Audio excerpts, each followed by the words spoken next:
Yo, ma'am. Ano pong maipaglilingkod ko po sa iyo? May i-report sana po ako nakakita ko ng incident.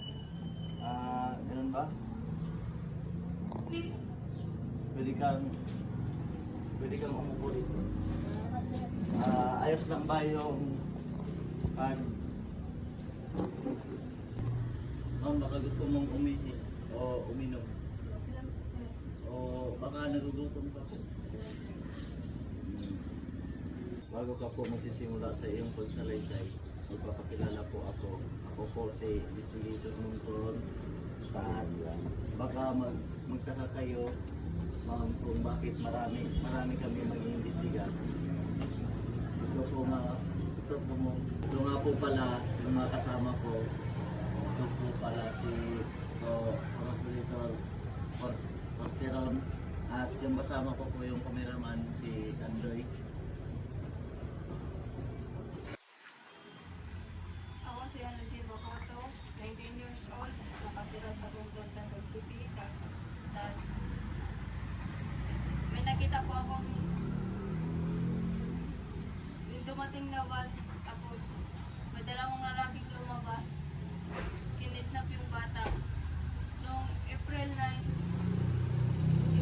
po ng bandang alas 6 po ng gabi. Anong kulay?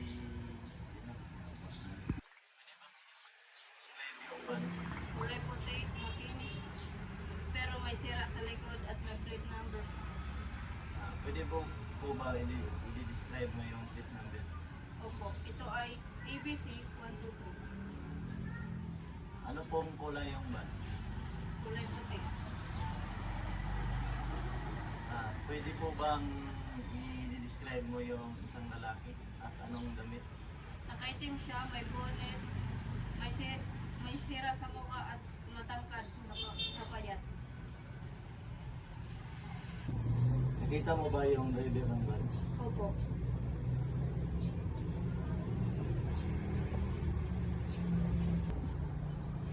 Maaari mo bang i-describe yung driver ng van? Ang driver ay nakaitim, singkit, kulot at may sugat sa pisngi. Maaari mo bang i-describe yung bata? Opo. Lalaki po siya, nakakulay pula, malaki ang mata, mapayat, at 6 na taong gulang. Ma'am, tapos na po ang iyong pagsasalaysay ito. Lahat ng sinalaysay mo ay i-review niya sa pula. Hindi, kasi kami.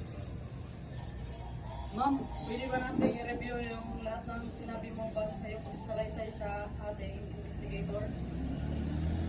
Ikaw po ay si Annie G. Makoto, 19 years old, taga-Bungkog, Tandog City. May nakita kang van kulay puti noong April 9, bandang alas 6 ng gabi, kulay puti. May sira sa likod. Ang plate number niya ay ABC 123. Tama po ba? Ang driver ay nakaitim siya, may bonnet at maskara, matangkad na bayat. Ang isa ay nakaitim din, may bonnet, maskara, tapos kasing tangkad niya. Ang bata naman po ay nakapula, 16 years old at mapayat. Tama po ba?